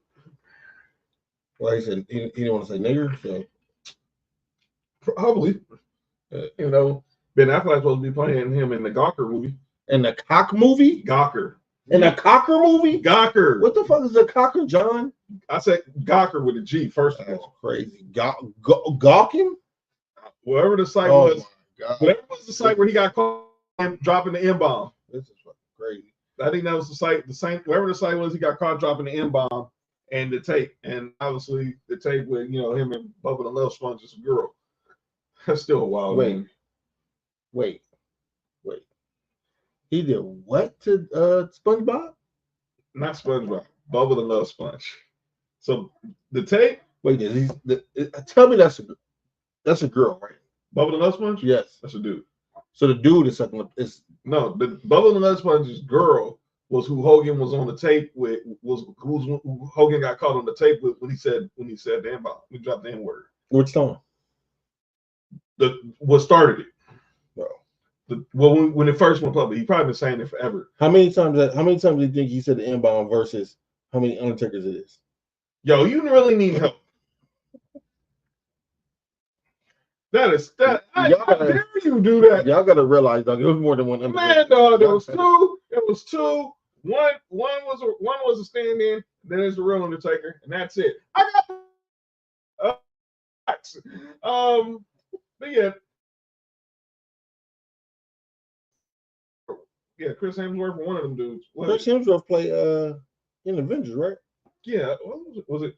Oh, was it Chris? Oh, Chris Evans. Oh, Chris Evans. I think it was Chris Evans who was supposed to be playing Hogan. And then Ben Affleck supposed to be playing Hogan in the movie about the tape that got him caught saying the N-word. Ben Affleck struggle say nigga. He had enough of J-Lo. By the way, he said, man, go back to them niggas. By the way, whoever made that meme about who's closer to getting their fifth ring, yeah, it was Chris Hemsworth. It was Hemsworth. All right, so Chris Hemsworth was supposed to play Hogan, but saying that who's closer to getting their fifth ring, J-Lo or LeBron? That's straight hate. She got more than 5 rings, don't she? No, this would be her fifth. If she gets married again, this would be her fifth marriage. Twice to Ben Affleck. But she been proposed to a couple times too, right? Yeah, that didn't make it to wedding. She didn't make it to the altar with A-Rod. So she got more than 5 rings. You're actually right. She's actually more Robert Ory than she is. Yeah, she's closer to Bill Russell. By the way, anybody who's trying to argue yesterday on Mason Ireland that Robert Ory should be in the Hall of Fame, go punch yourself. Why? Y'all argued that Michael Cooper in the Hall. Never mind. And I was wrong. By the way, Coop's throwing out the first pitch Saturday at Dodger Stadium. Him, Worthy, Kirk Rambis, Kareem, Michael Thompson, Byron. They're all throwing out the first pitch Saturday. For it's Showtime. It's Showtime day at Dodgers. You said Magic? No. Oh, I said Kareem. Well, Magic and Kareem can be in the same place at the same time? No, Magic. I think Magic just got back from. Magic's gonna be probably in the stands, but no, it's Kareem, Byron. Wait, why Magic not? I got questions. Why Magic not throwing out the first pitch? I got questions. Yeah. Why Mr. LA is not throwing out the first pitch? Because he owns the freaking team. Probably threw out. Remember, he almost threw out the pitch to him on opening day, his first year as owner. And then Mattingly, they did a bit where Mattingly comes out and he makes a signal to the bullpen, and out comes Sandy Koufax to throw out the first pitch. So I don't think Magic has ever threw out a first pitch. So he can't throw the first pitch because he's the owner of the team, a partial owner of the team. Well, I mean, I haven't seen Stan Kasten or any of the other dudes from the Guggenheim throw out the first pitch. But they're not Magic. That's true. He probably did it years ago, but he haven't done it since. I'm talking about Magic. I think he might have done it years ago, but he hasn't done it since he's on the team that I can remember. Yeah, it might be a reason. Kareem, it's something wrong with that. Kareem, James Worthy, Byron, Coop, Michael Thompson, and Rambis are all throwing out the first pitch, and then they're gonna say it's Dodgers baseball. Kareem Muslim, right? Yeah. He got a white wife. Last time I checked, he did. Cool. Well, yeah, I got a bunch of questions. I got a bunch of questions about today's episode. I'm not saying it on air. This is insane. Yeah. There's some fuck shit going on out here. I just want everybody to know that right now. Wild out in these streets. Wild in these streets. That guy Kenzie. Oh boy. Kenzie, man. Hot take Kenzie, man. Hot take Kenzie. Kenzie with the hot takes. Let me preface this by saying we all Michael Jackson fans, right? Yep. John, my favorite artist of all time. Your favorite artist of all time. Yes, he is. Tank, much love and respect to Tank. I understand what Tank doing with this Chris Brown thing. He's just sparking up debate. Mm-hmm. But then he changed it and said best singers, like vocally, not who got the best album, who music you might like the most, just singing. And he said you can't name him 5 better than his. His 5 was Charlie Wilson, which a lot of people y'all might not really know about, but Uncle Charlie got vocals. No, he has some of the best vocals. I don't know about that. Some of the best vocals. I don't know about that. He said Charlie Wilson. He said Stevie. Okay. Marvin. Mm-hmm. Luther. And who was the 5th one? Anyway, it was 5 guys that is it's hard to get 5 guys who got better vocals than that. And Kenzie said Michael Jackson, again, we love his music. You know, some believe what they believe, some people don't, but Kenzie said his vocals is better than everybody except for Marvin on that list. I'm just ending on that. I'm just ending on that. But we all love Mike, so there's no disrespect. What you think about that, John? Kenzie said Michael Jackson has no more vocals. Number 2, behind Marvin.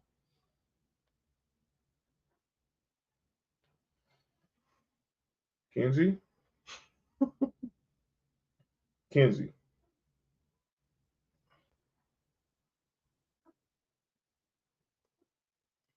Oh, well, yeah. Kenzie. By the way, it was Donny Hathaway. Oh, how can I miss that? Donny Hathaway, yes. And Mike don't have a better voice than Donny Hathaway. No, he doesn't. Kenzie. Michael argues the greatest performer of all time. There's a difference between being a great performer and being a great vocalist. Clearly. That was a little bias in there because it's Michael. But let's be real now. Vocal wise, I mean, let's be clear. Michael was probably Quincy Jones was probably using auto-tune. Probably was using some of them auto-tune tricks. But let me be clear. Nah, I love Michael. You know, Michael slander out of here. But no. I got the Michael jokes, but I'm not gonna slander Mike when it comes to musically. Now, musically, arguably one of the greatest performers, greatest artists of all time. But if you're talking purity sure. vocals, For sure, one of the greatest performers of all time. But if you're talking purity vocals, the term of vocal is as in your voice, as in singing, as in you get on the stage and don't need no music, and your voice is the instrument. You can go a cappella. You can just go and you can just keep going, and you can hold it, and you can hold a note from here to freaking the Nova Scotia. Nah, that ain't MJ. And I love Mike. God rest his soul, but that ain't nope. No. Sorry, Kinsey. You're wrong on that. Wow, they gave him a touchdown pass to Nathan Peterman. Those flying on the play. That's all I have. And ladies and gentlemen, that's calling our names. All right, we're gonna get up out of here. Tuesday night, we're gonna kick off the AFC NFC West two-a-days because obviously we don't know what Nick's schedule gonna be, so we definitely gonna talk Raiders. I'll probably just hold off on the Broncos till next Friday, but I'm gonna have a lot to say about Sean Payton and the Broncos next week. We already got some guests lined up, so we'll be happy to see them again. We all see them when they pop up. And don't forget, if you're in the Sports4U fantasy football league, I don't say flag football league. Oh, I do correct. By the way, Hoosh, whatever your name is, don't leave Mahomes out of this, man. I get what you were trying to do, brother, but keep the main thing the main thing. 7 o'clock Tuesday. Make sure you got your reminder. 7 p.m. Tuesday. We will have the Sports4U mock draft. Fantasy football draft. No mock drafts. This is the rosters we're gonna have for the fantasy football league for Sports4U. Thank everybody who signed up, and let's get this going. Maybe next year. They haven't put the draft order out yet, huh? Nope. So we don't know who's going to get the number one pick. Just gonna be a whole night fat and take Patrick Mahomes with your first pick like he did last year. Did he want to? Yes. Nigga, hope for that. That is a whole ass nigga. Well, it's like, I get the first pick. Yeah, I'm gonna take Patrick Mahomes. Like huge. You know why he a hope for that? Because I was gonna take Mahomes with my first. Had the number one pick and was like, okay, I'm just gonna F up the draft. Yeah, he fucked up everything. I think everybody was like, yo, what is he doing? Trell was the only one that was good because he had the second pick and he took because he got McCaffrey. So it was like I could hold off and wait to get Brock Purdy. I was like, this nigga, man. That's how I ended up with Trevor. I had Kelsey because I had Kelsey, so I was ticked. I was like, you hope, fat straight hope for that. But yeah, we'll be back on Tuesday and Friday. Mm-hmm. Obviously, Friday we're going to preview college football. The first real college football week from tonight. There'll be some games on Thursday. John, quick question. Sorry. Is 2 minutes too long, or you think that's a good time since we're going to be on the show? I don't think that's too long. 2 minutes, what, between picks? For picks, yeah. Like you got 2 minutes to make your pick. Heck no, ain't too long. All right. I got to text Fat and tell him a reminder. Yeah. We'll pick our Final Fours next week as well. So look ahead to the real first week of college football. And obviously the 0 week tomorrow in Ireland. But we'll talk about that. But yeah, thank everybody who's watching the show. Make sure if you're watching on YouTube, make sure you like Sports4U podcast on YouTube. Subscribe to our channel. Got 250 plus viewers. We're going up. Get the views up. Like us, share this.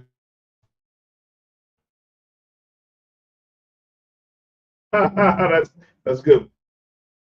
Like us on Facebook at Sports4U Podcast. Follow us on 0984 on X and Instagram. Follow Mark on Instagram at HighMark and HighMark1 on X. Follow Nick on X and Instagram at 99Gorilla. You saw him in the chat. And 60 seconds. Make sure y'all we got the merch. John and yeah. Show him, John. Sports4U merch, got the hoodies here. They put on it's a little warm inside. Miles are there. Sports4U logo hoodies right here. See the Sports4U logo right there. It's a patch, and we're going crazy with them. So y'all better get them. We have a limited stock right now. So yes. Y'all gotta get them. Yeah, get them. Let us DM us at Sports4U Podcast on Instagram or X, and we'll let you know what's available. Mm-hmm. Shout out to those who already bought some. Like my man Jay Guido. I'll see you in a couple of weeks when I bring your shirt down to black gold. We'll is that a sex pill?